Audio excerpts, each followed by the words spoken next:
bem-vindos ao Neurodiversidade em Foco. É o nosso primeiro programa. Nós temos aqui a nossa convidada Valquíria e está sendo o primeiro programa, espero, de muitos, onde nós podemos discutir aí a respeito da neurodiversidade em sua complexidade. E queremos transformar também com o conhecimento e as experiências que nós temos. Nós queremos trazer, em especial, ao público da neurodivergente. Porém, nós queremos atingir a todos os públicos, trazendo conscientização. Então, eu quero começar já perguntando para a nossa convidada, para a Valquíria, carinhosamente conhecida por Val, como que foi o processo do diagnóstico? No começo é difícil, porque primeiro você tem que convencer a psiquiatra. Porque ela primeiro falava assim, não, você não é autista, não tem como você ser autista porque você fala, você se desenvolve, você só tem traços de autista. Aí eu falei com a minha mãe e falei assim pra ela, mãe, mas vamos pra ter certeza? Só pra dar uma cutucada. Aí ela me mostrou você e daí fez o diagnóstico.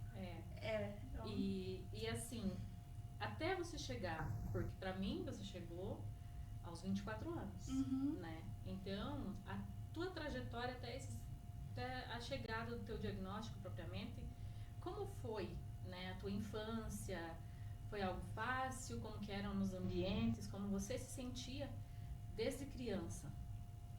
Era difícil. Eu pensava que na verdade todo mundo era assim e só eu que não tinha recebido manual de instrução. Tanto que eu vi um vídeo de uma menina explicando que é como se todo mundo tivesse uma geladeira para montar e você tivesse um guarda-roupa. Só que todo mundo dá um manual de uma geladeira para você e não de um guarda-roupa. Era assim que eu me sentia. Então eu tentava me encaixar, então eu me forçava, daí acabava vindo a depressão, os cortes, tudo isso.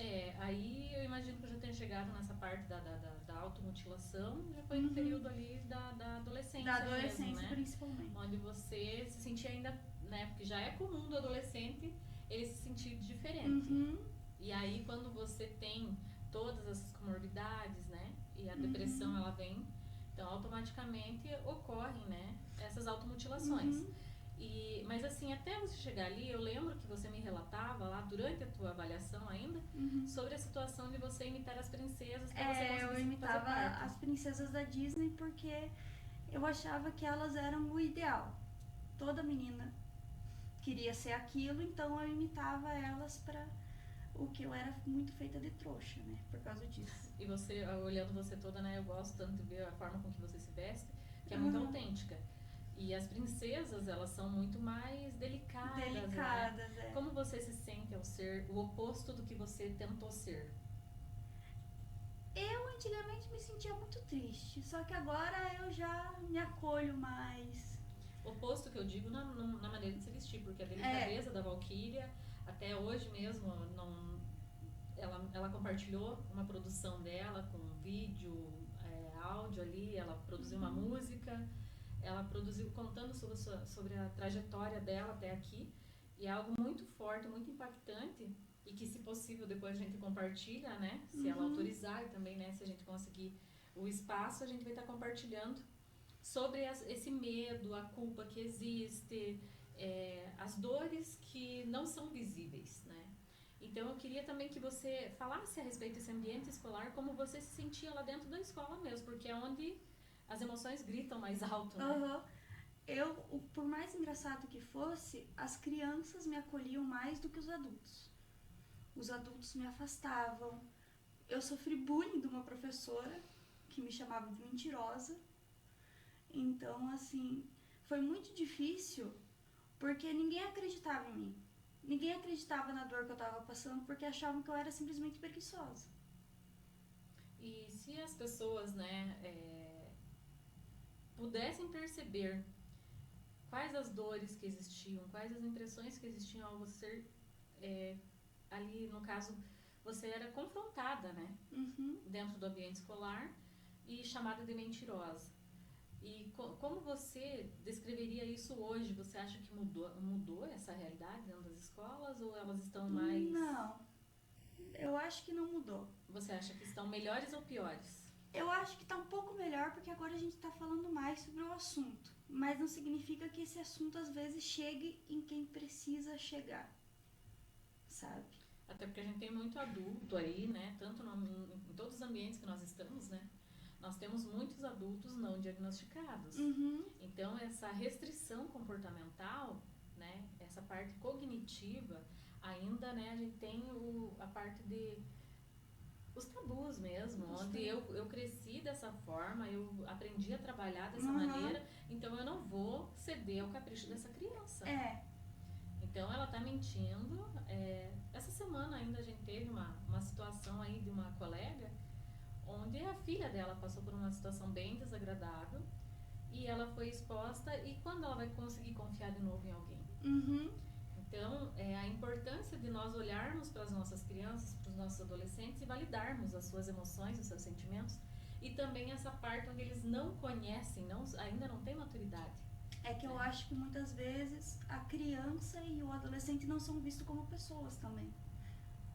Na verdade, eles são vistos como uma reprodução do que eles são em casa. E, na verdade, exatamente não. Né? E a gente percebe que o local onde eles permanecem mais tempo, eles copiam as estereotipias, os comportamentos. É qual? A escola. Né? Então, eu percebo assim que essa negação do próprio diagnóstico, porque para você se aceitar e buscar um diagnóstico de autismo, somatizado as altas habilidades, somatizado aí a parte, né, da ansiedade, da depressão, que vem essa parte comórbida, ela já faz parte, infelizmente, da trajetória, né? Sim. Você vai adquirindo ao longo dos anos, você vai fazendo essas aquisições, né? Não é uma escolha. Então, até porque você não se conhece ainda. Então, quando você busca um diagnóstico, quando você se culpa por você não conseguir, muitas vezes, né, ter correspondido às expectativas dos outros.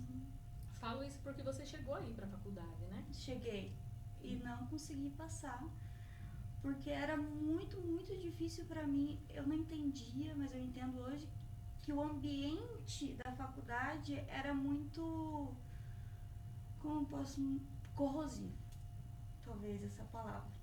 Ele me corroía, assim.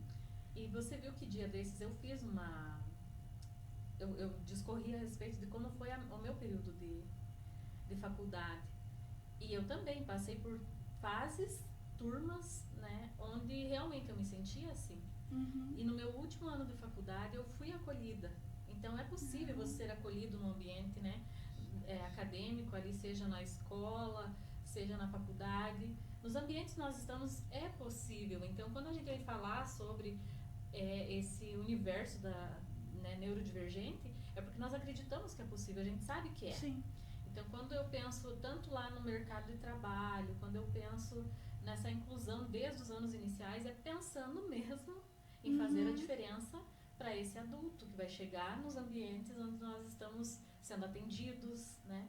Então, como que é essa adaptação, né, de mercado?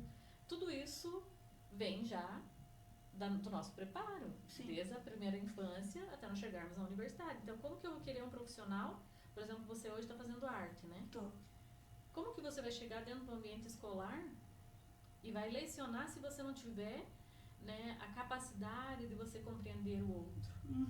A né? empatia. A empatia, né? Então, você acha assim que as pessoas mais machucaram você do que te ampararam? Acho. Às vezes até tentando me ajudar, me machucaram. Pode citar um exemplo? Por exemplo, assim, eu lembro que uma vez eu tive uma crise num casamento com meu pai e com a minha mãe.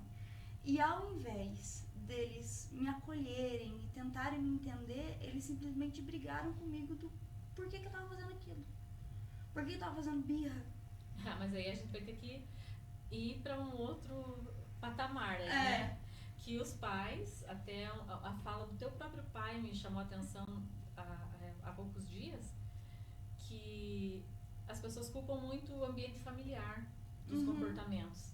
Mas diz assim, a gente não sabe, a gente não vê, a gente para nós o nosso filho está dentro da normalidade e a gente não consegue perceber todos esses traços. Então, assim, muitas das dores que você passou, inclusive essa, foi pela falta de conhecimento. Sim. Então, o que a gente tá Por isso que eu tô falando, eles tentavam me acolher e fazendo o que eles também eram acostumados. Exatamente. Porque eles faziam o quê? O que os nossos pais, o que os pais dos teus pais faziam? Era repreender. Né? Então, assim, a gente não deixa fluir, né? Quem é a Valquíria. Hoje, eu percebo o amadurecimento tanto deles quanto seu, né? Desde que eu os conheci nesses 2 anos aí, são 2 anos apenas, que a gente já viu muita evolução. Sim. Né? E também o abrir os olhos dos demais, né? Eles gostam de falar mesmo. Então, e eles falam com propriedade. Sim. Porque é o que eles vivenciaram. Imagina só, sim. 24 anos sem você conseguir compreender o teu filho.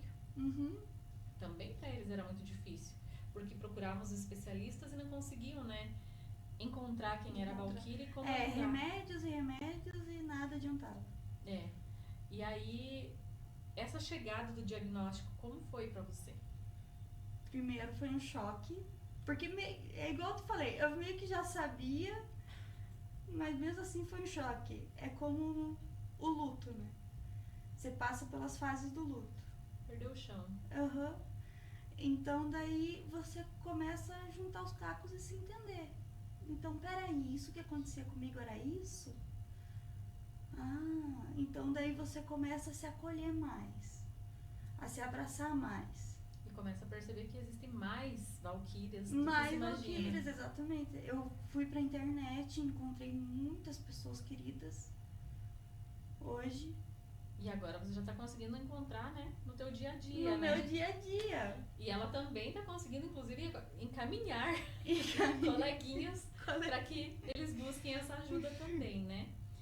E em que momento, assim, você conseguiu perceber que você não estava só sobrevivendo, que você estava tendo uma chance de vida mesmo, não de sobrevida, mas de vida, de viver, que começou a te dar mais essa vontade de buscar teus sonhos realizados? Eu lembro até hoje que foi quando um dia que eu acordei assim e finalmente minha cabeça estava em silêncio. Parece bizarro assim, mas foi esse momento que eu falei, meu Deus, então tem esperança. Tem esperança nesse mundo. Daí você me ajudou, a Evelyn me ajudou. Sabe? A família, né? A minha família me ajudou bastante. E os amigos também, que ela foi muito bem acolhida. Foi fortalecendo e eles foram concordando, né? E o pior é que eles falaram, então era isso que você tinha. E em que momento que você percebe, assim, que a inclusão tem importância e que você começa a lutar também para que ela aconteça? A importância porque eu percebo que muitas pessoas são jogadas para fora da sociedade.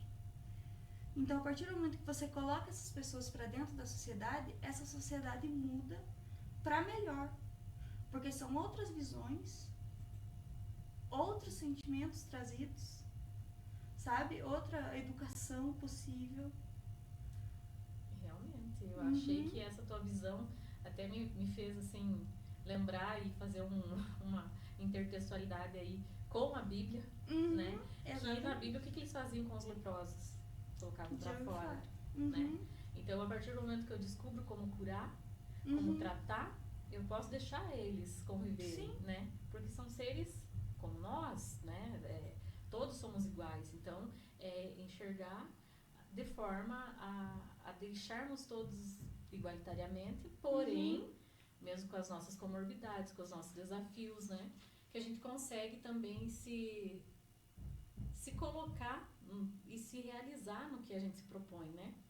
Porque a partir do momento que eu assumo o meu autismo e eu decido falar para as pessoas que eu não estou apenas lutando porque eu sou autista, mas porque eu acredito que é uma sociedade possível. É o que você falou mesmo, não é uma utopia, é uma realidade. E a gente tem tido uma crescente demanda aí em que nós teremos cada vez mais, né? Graças a Deus. Né? Cada vez mais neurodivergentes, sejam eles altas habilidades, sejam eles TDAHs, transtorno depressivo, transtorno de humor, na verdade, né? Então, infelizmente os transtornos de conduta estão aí, né? cada vez mais em evidência, porque são muitas vezes crianças que não foram tratadas, que não foram acolhidas, que não foram amadas e que foram desafiadas. Então, que bom que a tua família te acolheu e te encaminhou, né? Mas a gente tem pessoas que não têm a mesma sorte, né? Exatamente. E o quanto o amor, o respeito, né? Ele deve imperar nas relações, né? E você pensa assim em cuidar dos outros? Você fala da arte.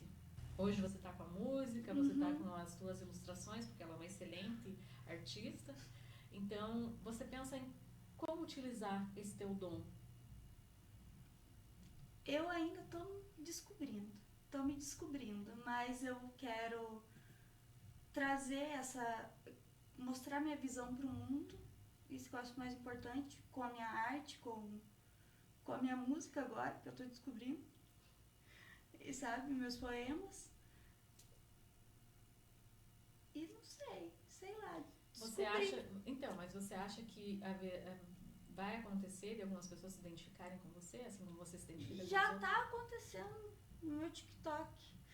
Tipo, por mais que eu tenha 5 curtidas, eu penso assim, cara, são 5 pessoas que vão multiplicar. Vão multiplicar, exatamente. Eu também penso assim, que tudo que se você alcançar uma vida, essa vida vai alcançar outras mais, e assim, realmente é esse o ciclo, né? E você acha assim que você hoje tem se cuidado muito mais? Sim. Antes, por exemplo, fico até com vergonha de dizer, mas até minha higiene eu jogava de lado. Por conta também da depressão, exatamente. Isso, né? Então, eu fui me descobrindo. Por exemplo, hoje eu faço minha maquiagem, que eu... Linda, inclusive. Eu tenho minhas formas artísticas, minhas tatuagens. Então, eu tô me cuidando mais. Muito, muito mais.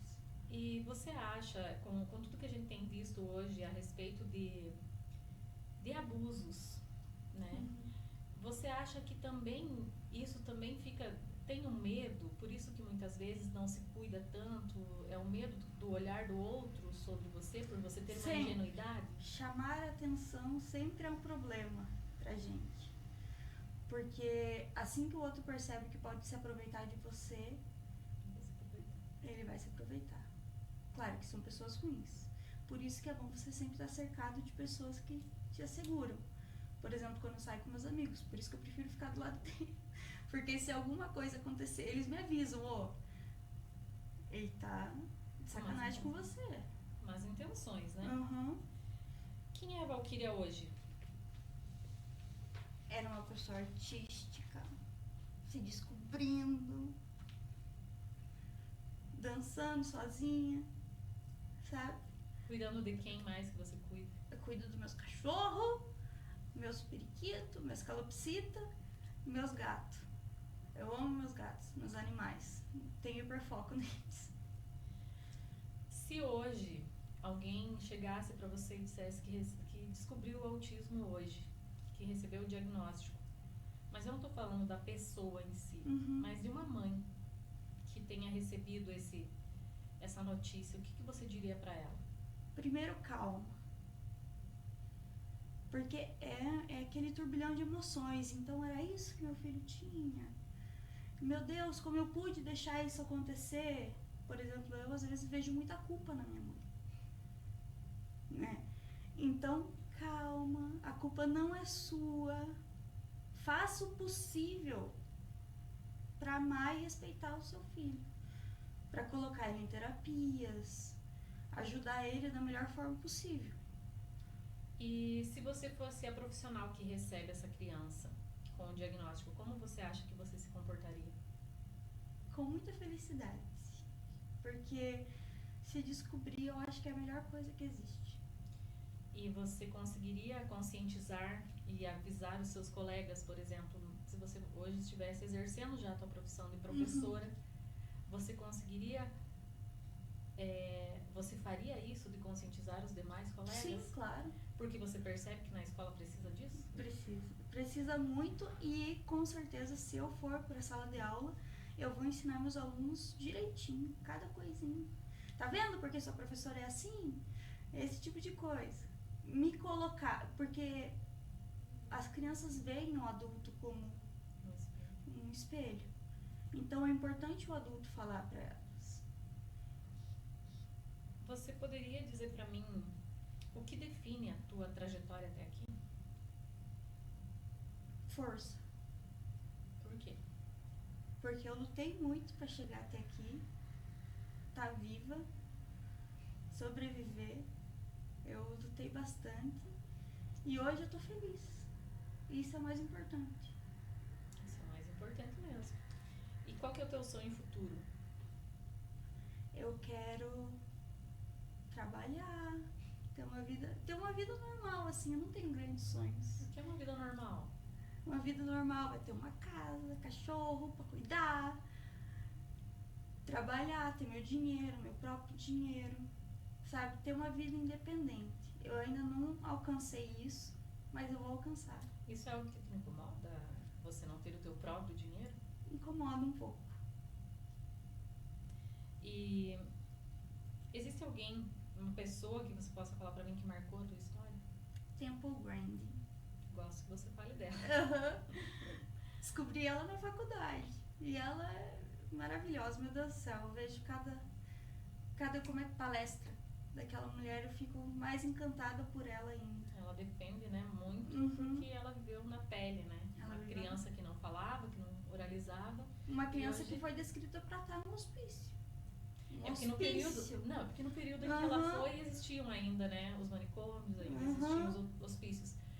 E pasmem, né, a gente, devido à nossa era digital, nós estamos tendo muitas crianças sendo internadas. Sim.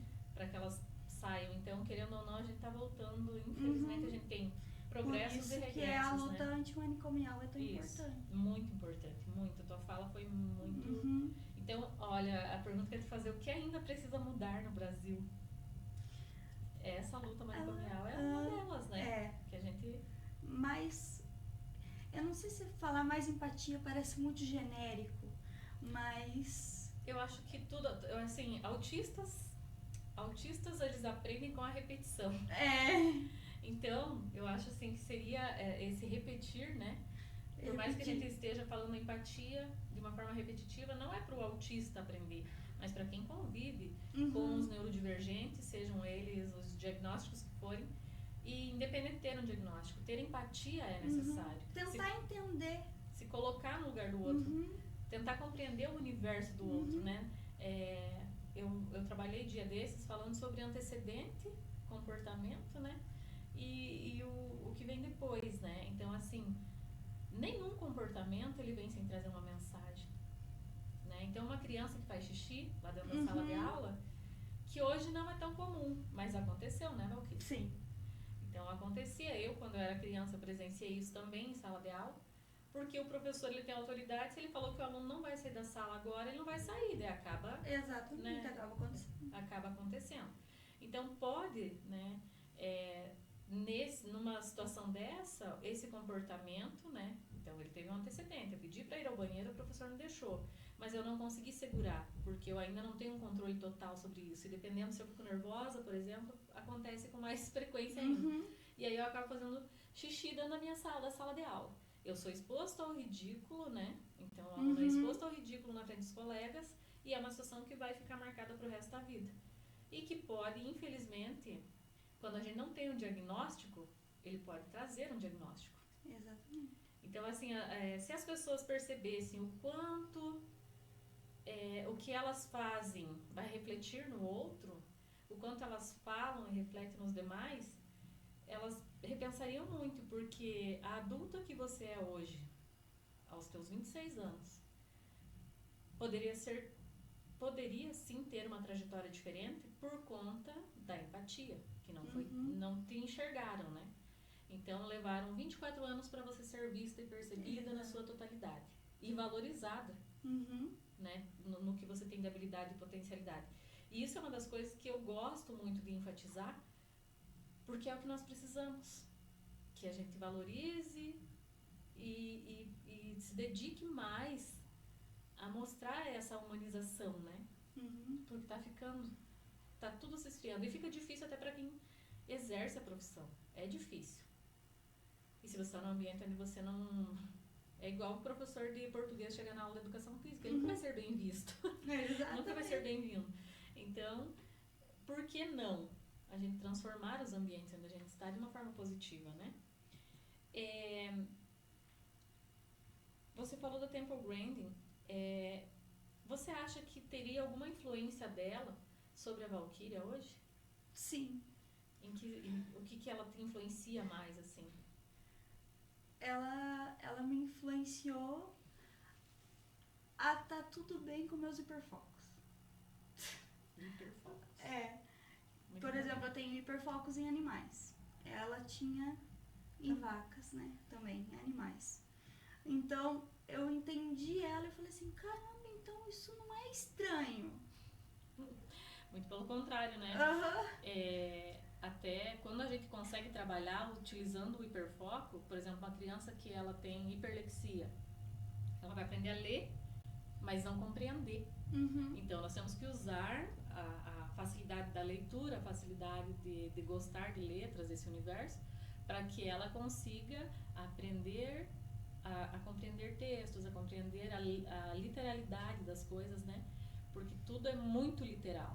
Sim. E pro autista também piorou, né? Então, assim, para nós tentarmos ser mais objetivos, então você vai usar sempre o hiperfoco a favor. E a gente já tem outros profissionais que recomendam você a tirar totalmente o hiperfoco. E não é assim. Não. Porque não funciona, porque você bloqueia. Quando você fica ali, será que eu sou normal ou não sou normal? Você estava bloqueada até você perceber, você fluiu mais depois que você percebeu, né? Então, quando você fala em coragem e sensibilidade, o que te remete isso? Ser corajosa e sensível ao mesmo tempo? Há uma luta. É uma luta constante, né?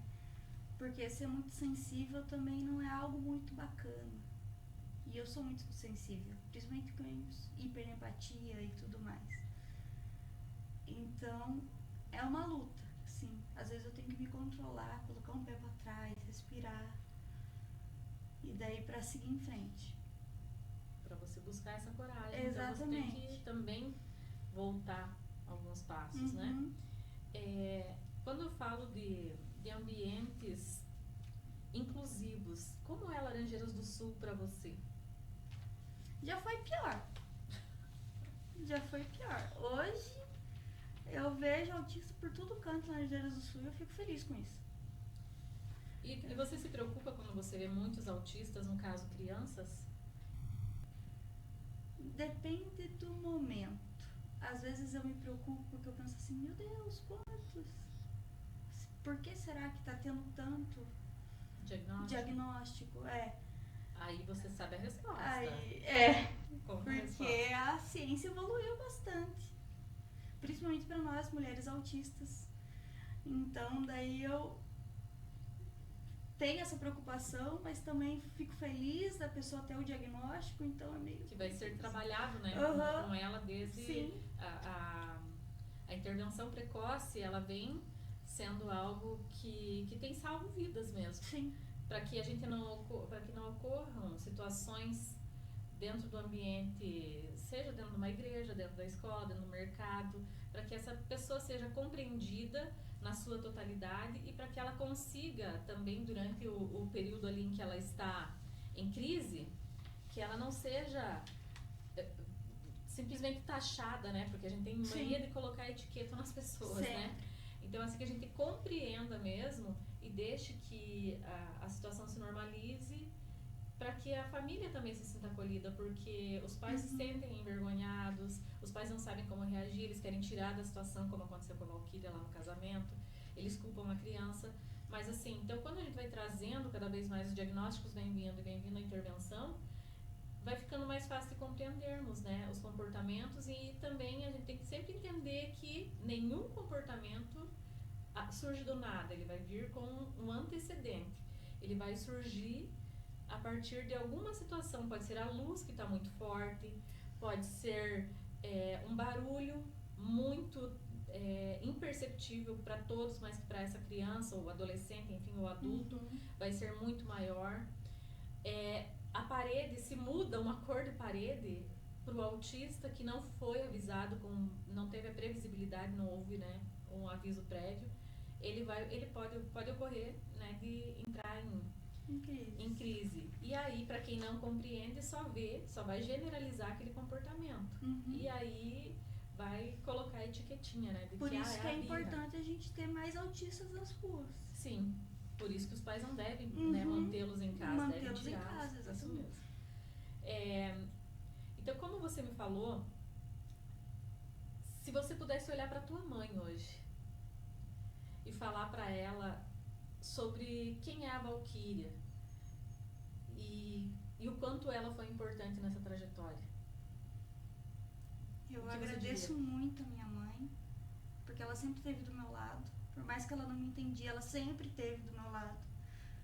Hoje, por mais que o diagnóstico trouxe a culpa, ela foi estudar, ela foi, sabe, ela não se deixou abater por causa disso. Então, eu tenho muito orgulho da minha mãe. E pro seu Dimas também, o que você diria? A mãe dela é a Cíntia, o que você diria pro Dimas, que é o teu pai? Muito obrigado também, porque ele também esteve bastante do meu lado.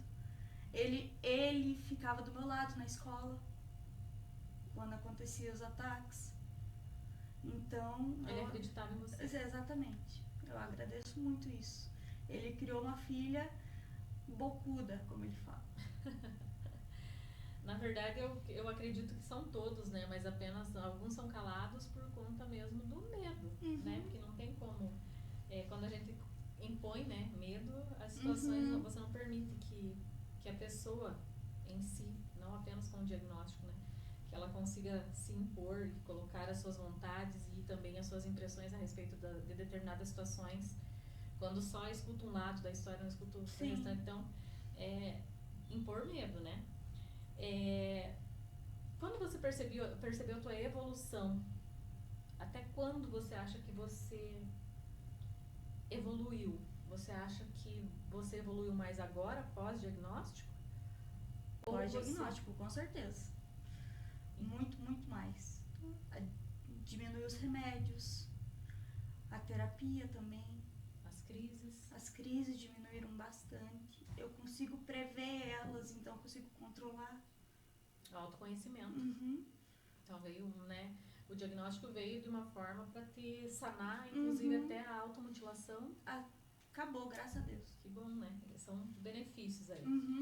Bom, eu queria agradecer mesmo, Valquíria, porque a gente já tinha feito essa gravação, né?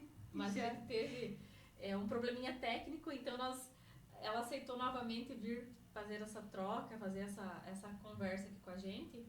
E eu só tenho que agradecer mesmo, porque ela tem um significado muito grande na minha trajetória, porque é uma das primeiras mulheres adultas que eu participo de um diagnóstico, que eu consigo ler a Valquíria, trazer quem ela é, enxergar todas as potencialidades que estavam ali armazenadinhas, né, quietinhas, a gente conseguiu trazer e fazer com que ela realmente tenha buscado mais profissionais, tenha buscado se especializar, tá buscando estudar cada vez mais, né, e fazer parte de uma vida normal. Então, isso que é o nosso objetivo enquanto terapeutas é esse, né?